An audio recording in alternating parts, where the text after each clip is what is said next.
الحمد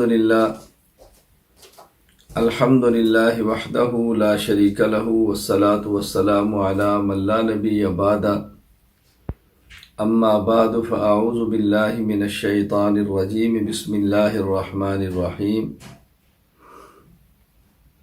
اہدنا الصراط المستقیم صراط الذین انعمت علیہم غیر المغضوب علیہم ولا الضالین اللہم صلی علی محمد وعلی آل محمد کما صلیت علی ابراہیم وعلی آل ابراہیم انک حمید مجید اللہم بارک علی محمد وعلی آل محمد کما بارکت علی ابراہیم وعلی آل ابراہیم انک حمید مجید۔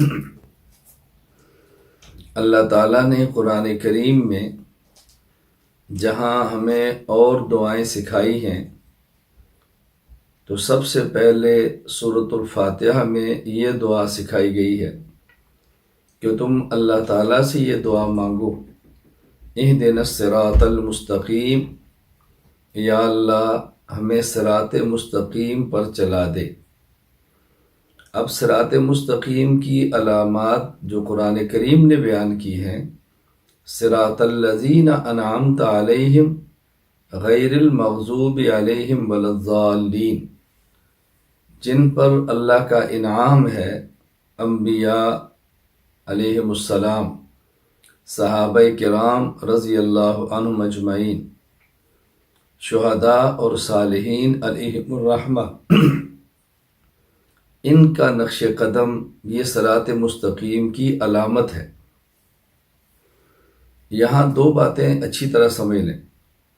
قرآن کریم نے صراط الذین انعمت علیہم بھی فرمایا، غیر المغضوب علیہم ولا الضالین بھی فرمایا، یعنی جن پر اللہ کا انعام ہے ان کے راستے پر چلنا ہے، اور جن پر خدا کا غضب اور جو ضالین ہیں ان کے راستے سے بچنا ہے۔ مغضوب اور ضالین یہ دو قسم کے لوگ ہیں جو منعم علیہم کے مقابلے میں ہیں، یعنی حق والے انعام یافتہ وہ لوگ الگ ہیں، اور ان کے مد مقابل جو لوگ ان کے خلاف ہیں، راہ راست سے ہٹے ہوئے ہیں، وہ دو قسم کے ہیں۔ ایک طبقہ وہ ہے کہ جن کے پاس علم اور معلومات ہیں لیکن ضد کی وجہ سے حق کو قبول نہیں کر رہے، جس طرح سب سے پہلا فرد اس کا ابلیس ہے۔ اور دوسرا طبقہ ان لوگوں کا ہے کہ جو حق اس لیے قبول نہیں کرتے کہ ان کے پاس علم نہیں بلکہ جہالت ہے۔ تو معلوم ہوا کہ حق کے قبول کرنے کے راستے میں رکاوٹ کبھی ضد ہے اور کبھی جہالت ہے۔ تو ہم نے ان دونوں چیزوں سے بچنا ہے، ضد بھی ختم کرنی ہے، جہالت بھی ختم کرنی ہے۔ ہمارے ہاں مرکز اہل سنت والجماعت سرگودا میں دو چیزوں کا بہت زیادہ اہتمام کیا جاتا ہے۔ نمبر ایک، عقائد اور مسائل کا علم سکھایا جائے۔ نمبر دو، تزکیہ، تربیت اور اصلاح کی جائے۔ جب انسان کے پاس علم آئے گا تو جہالت ختم ہو جائے گی، ضالین سے نکلے گا، اور جب انسان کا تزکیہ، تربیت اور اصلاح ہوگی تو ضد کا مزاج ختم ہوگا، قبول کرنے کا مادہ پیدا ہوگا تو مغضوب سے نکلے گا۔ عوام کے لیے تو ضروری ہے ہی، علماء کے لیے عوام سے زیادہ ضروری ہے کہ یہ عقائد اور مسائل کا علم حاصل کریں اور دلائل کے ساتھ کریں، اور ساتھ اپنی تربیت کا بہت زیادہ اہتمام کریں۔ یہ علماء اور طلباء کے لیے عام لوگوں سے زیادہ ضروری ہے۔ حکیم الامت مجدد الملت مولانا اشرف علی تھانوی نور اللہ مرقدہ کے اجل خلیفہ مولانا ابرار الحق ہردوئی رحمہ اللہ فرمایا کرتے تھے کہ جو طاقتور گھوڑا ہو، اگر اس کا کوچوان کمزور ہو تو طاقتور گھوڑا اپنی طاقت کے نشے میں طاقت میں مست ہو کر تانگے کو دائیں اور بائیں یا سامنے کسی پول اور دیوار میں مارے گا، خود بھی برباد ہوگا، ٹانگا بھی توڑے گا اور سواریوں کو بھی تباہ کر دے گا۔ اسی طرح جو شخص عالم ہو، علم اس کا تگڑا ہو، زبان اس کی اچھی ہو اور اس کا کوچوان یعنی شیخ اور مرشد وہ کمزور ہو، اس کی لگام کسی کے ہاتھ میں نہ ہو، تو وہ خود بھی تباہ ہوگا، دوسروں کو بھی تباہ کرے گا۔ تو میں طلباء کرام سے بطور خاص یہ بات عرض کرتا ہوں، عقائد اور مسائل کا علم بھی حاصل کرنا ہے اور اپنی تربیت اور اصلاح بھی کرانی ہے۔ ان دو امور سے کبھی بھی غافل نہیں ہونا۔ الحمدللہ اس وقت میں صرف پاکستان کی بات نہیں کر رہا، پوری دنیا کی بات کر رہا ہوں کہ عقائد کے حوالے سے کام جاری ہے۔ آپ اس کی ایک مثال سمجھ لیں، مرکز اہل سنت والجماعت سرگودا تو آپ کے سامنے ہے، جو آپ کو نظر نہیں آ رہا میں وہ عرض کرتا ہوں۔ اس وقت آن لائن تخصص فی العقائد الاسلامیہ کا جو ہم نے آغاز کیا ہے ای مرکز کے تحت، اس میں 20 ممالک کے تقریباً 422 علماء کا داخلہ ہوگا۔ 20 ممالک کے 422 علماء کا داخلہ ہے۔ ہفتہ اور اتوار 2 دن سبق ہوتا ہے، پاکستانی وقت کے مطابق رات 9 سے 11 بجے۔ ابھی رات بھی میرا اس میں سبق تھا، اصول عقائد پر سبق پڑھا رہا ہوں۔ تو بحمد اللہ تعالیٰ پوری دنیا میں عقائد کے حوالے سے کام شروع ہے۔ ہماری خواہش ہے کہ ہم لسانیت، قومیت، عصبیت اور وطنیت ان چیزوں سے نکل کر کام کرنا چاہتے ہیں اور یہی شریعت ہے، لیکن بعض علاقائی ضرورتیں ہیں جن کو نظر انداز نہیں کیا جا سکتا۔ ہمارے بہت سارے دوست ایسے ہیں جو پختون ہیں، وہ پشتو کے علاوہ زبان نہیں سمجھتے یا اچھی طرح نہیں سمجھتے۔ بہت سارے احباب ہمارے دوست ہیں جو بلوچی ہیں، سندھ سے تعلق رکھتے ہیں، کشمیر سے تعلق رکھتے ہیں اور علاقوں سے تعلق رکھتے ہیں۔ وہ علاقائی زبان پر بات اچھی طرح کر سکتے ہیں، یا لوگ علاقائی زبان کو اچھی طرح سمجھتے ہیں، بقیہ زبانیں صحیح نہیں سمجھتے۔ ہم نے اس بنیاد پر کوشش کی ہے کہ پوری دنیا میں جہاں تک ہماری رسائی ہو وہاں مقامی زبانوں میں ان امور پر کام کیا جائے، اور بحمد اللہ تعالی بہت بڑی تعداد میں اس پر کام ہوا ہے۔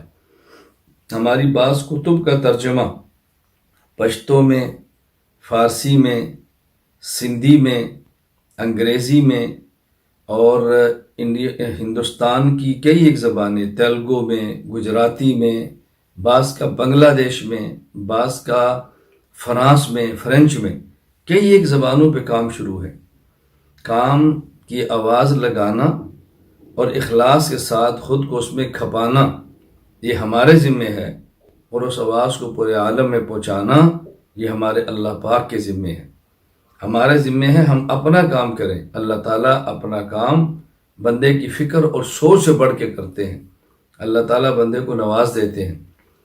میرا اس وقت مقصود آپ طلباء سے بہت لمبی گفتگو کرنا نہیں ہے، میں بنیادی 2-3 باتیں عرض کرنا چاہتا ہوں کہ ہماری خواہش تھی کہ سندھ کے متعدد مقامات پر دورے ہوں، کورسز ہوں، طلباء کے لیے ہوں، عوام کے لیے ہوں، ہر طبقے کے لوگ عقائد کو سیکھیں۔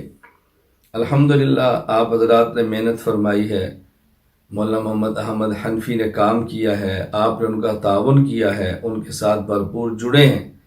اساتذہ کرام میں ان سے معلومات دیتا رہا ہوں، جو اساتذہ کرام یہاں پڑھانے والے ہیں، اللہ ان کی عمر میں برکت عطا فرمائے، اللہ قبولیت سے نوازے۔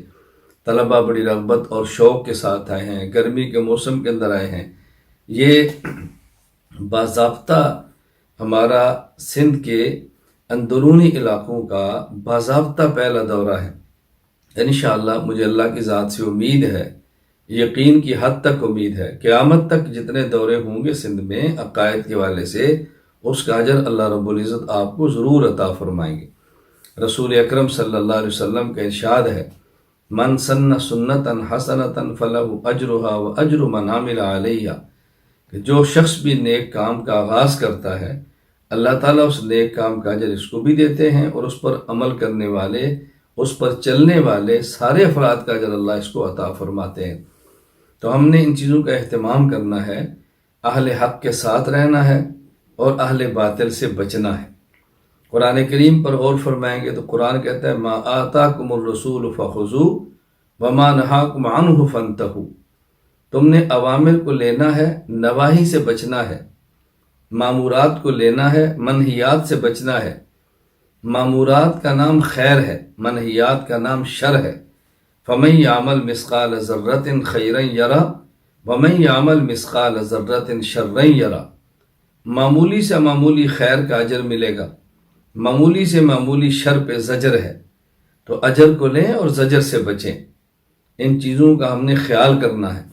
حضور اکرم صلی اللہ علیہ وسلم نے جہاں اور دعائیں مانگی ہیں، ان میں آپ نے ایک دعا یہ بھی مانگی ہے، اللہم ارنا الحق حقا وارزقنا اتباعہ وارنا الباطل باطلا وارزقنا اجتنابہ۔ اے اللہ، حق کا حق ہونا مجھے دکھا دے اور پھر اتباع حق کو میرا رزق بنا دے، باطل کا باطل ہونا مجھے دکھا دے اور اجتناب باطل کو میرا رزق بنا دے۔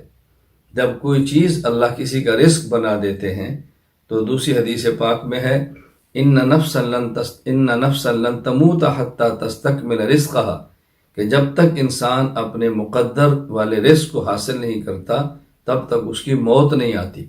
اللہ تعالیٰ میرا اور آپ کا اتباع حق کو رزق بنا دے، اللہ تعالیٰ میرا اور آپ کے اجتناب باطل کو رزق بنا دے۔ اگر یہ مقدر ہو گیا تو اتباع حق ہوگا اور اجتناب باطل ہوگا تو اللہ موت عطا فرمائیں گے۔ اس سے بڑی سعادت کوئی نہیں کہ آدمی کو اللہ تعالیٰ حق کے لیے قبول فرما لے۔ تو میں طلباء کرام سے یہ درخواست کروں گا، آپ اپنا مزاج بنا لیں، ہم نے اہل حق کے ساتھ رہنا ہے، اہل باطل سے دور رہنا ہے۔ آج رہنا اختیاری ہے اور قیامت کو ہونا اضطراری ہوگا۔ قرآن کہتا ہے وَامْتَازُوا الْيَوْمَ أَيُّهَا الْمُجْرِمُونَ۔ اللہ تعالیٰ قیامت کو اہل حق کو الگ فرمائیں گے، اہل باطل کی صفیں الگ ہو جائیں گی۔ وہاں استرارن ہوگا اور یا اختیارن ہوگا۔ یہاں اہل حق کے ساتھ ہوں گے تو اہل حق کے ساتھ کھڑے ہوں گے۔ المرء مع من احب، انسان اسی کے ساتھ ہے جس کے ساتھ محبت کرتا ہے۔ بحمد اللہ تعالی، میں بالکل سینہ تان کے کھڑا ہوں، بحمد اللہ تعالی اہل حق کے ساتھ کھڑا ہوں، اہل باطل سے بیزار ہوں۔ اور میں آپ سے بھی یہ درخواست کروں گا، آپ بھی اپنا مزاج بنا لیں، آپ کا وزن ایک چھٹانک ہو یا آپ کا وزن ایک من ہو، وہ اہل حق کے پلڑے میں ہونا چاہیے، اہل باطل کے پلڑے میں کبھی بھی ہمارا وزن نہیں جانا چاہیے۔ ہم نے حق کے ساتھ رہنا ہے، اہل حق کم ہوں یا زیادہ ہوں یہ ہمارے اختیار میں نہیں ہے، لیکن محنت کرنا ہمارے اختیار میں ہے۔ اس لیے آپ کے علاقے میں، ہمارے ملک میں جہاں جہاں اہل حق رہتے ہیں ان کے ساتھ کھڑے ہو جائیں، پوری دنیا میں جہاں اہل حق ہیں ان کے ساتھ دعائیں دے کر کھڑے ہو جائیں۔ اللہ تعالیٰ مجھے بھی اور اللہ تعالیٰ آپ کو بھی قبول فرمائے۔ تو اس وقت یہ جو ہمارا دورہ تحقیق المسائل تھا، مختصر وقت کا منعقد ہوا، رغبت کے ساتھ آپ شریک ہوئے، طلباء نے پڑھا، اساتذہ کرام نے پڑھایا۔ اللہ تعالیٰ آپ سب کو اپنی شان کے مطابق اجر عطا فرمائے، اللہ تعالیٰ قبول فرمائے، اللہ تعالیٰ اس سلسلے کو جاری اور ساری رکھے۔ بس مختصر سے میں نے گفتگو کی ہے، بھائی یہی عرض کرنے کے لیے کہ برحق کام ہے اور اس کو لے کر چلیں۔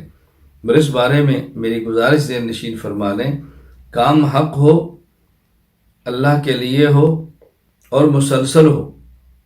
میری بات توجہ سے اپنے دل کی تختیوں پہ نوٹ فرما لیں، کام حق ہو، اللہ کے لیے ہو اور مسلسل ہو، اللہ تعالیٰ اس کا نتیجہ عطا فرماتے۔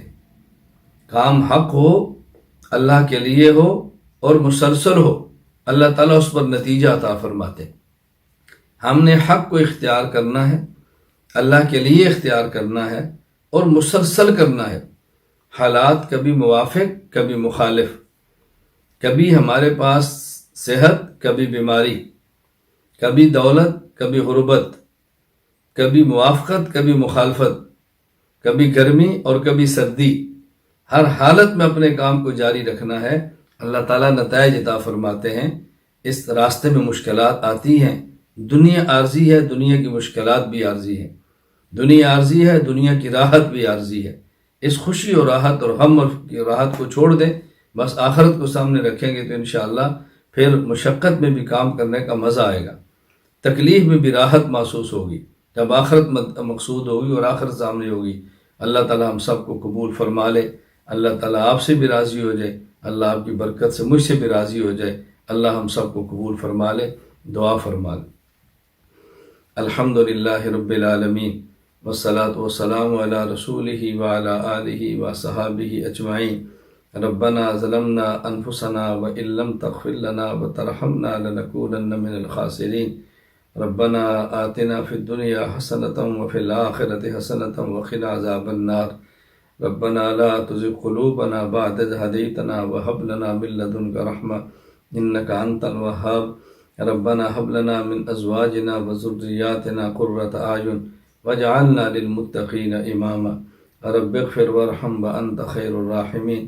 اللهم طهر قلوبنا من النفاق وأعمالنا من الرياء وألسنتنا من الكذب وأعيننا من الخيانة فإنك تعلم خائنة الأعين وما تخفي الصدور۔ اللهم إنا نسألك علما نافعا وعملا صالحا متقبلا ورزقا واسعا طیبا۔ اے اللہ، اے کریم اللہ، ہم سب کے گناہوں کو معاف فرما دے۔ یا اللہ، ہماری خطاؤں سے درگزر فرما دے۔ اے اللہ، ہماری حاجات کو، جائز حاجات کو پورا فرما دے۔ اے اللہ، اپنے در کا محتاج بنا کر غیروں سے غنی فرما دے۔ اے اللہ کریم، دیر اور دور کے لیے ہم سب کو قبول فرما لے۔ یا اللہ، جو طلبہ یہاں پر جمع ہوئے، اے اللہ جو اساتذہ یہاں پہ تشریف لائے، ان سب کا آنا اپنے کرم سے قبول فرما لے۔ اے اللہ، اس کو پورے سندھ کے لیے دین کا مرکز بنا دے۔ اے اللہ کریم، پورے عالم کے لیے اس کو مفید بنا دے۔ یا اللہ، ان اعمال سے ہمیں بچا لے جو اللہ ذلت کا باعث ہیں۔ اے اللہ، ان اعمال سے بچا لے جو دین سے دوری کا باعث ہیں۔ اے اللہ کریم، ہمارے خلوت اور جلوت کے گناہوں کو اللہ تو معاف فرما دے۔ اللہ، رات کی تاریکیوں میں اور خلوت کے وہ گناہ جو آپ کی ذات کے علاوہ کوئی نہیں جانتا، اے اللہ ان کو بھی اپنے کرم سے معاف فرما دے۔ اے اللہ، دنیا اور آخرت کی رسوائی سے ہماری حفاظت فرما لے۔ اے اللہ، اہل حق کی مدد فرما۔ اے اللہ، اہل حق کی مدد فرما۔ اے اللہ، اہل حق کی مدد فرما اور ہمیں اہل حق میں شامل فرما۔ اے اللہ کریم، ہمیں اہل حق کے ساتھ رہے۔ اے اللہ، دنیا اور آخرت میں ہمیں اپنے نیک بندوں میں شامل فرما لے۔ اے اللہ کریم، ان اٹھنے والے ہاتھوں کو اپنے کرم سے قبول فرما لے۔ اے اللہ کریم، جو خیریں آپ کے حبیب صلی اللہ علیہ وسلم نے مانگی ہیں وہ ہمیں عطا فرما۔ اے اللہ، جن شرور سے پناہ مانگی ہے ہماری حفاظت فرما۔ وانت المستعان وعلیک البلاغ ولا حول ولا قوة الا باللہ العلی العظیم۔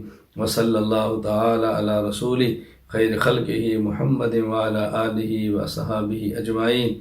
آمین برحمتک یا ارحم الراحمین۔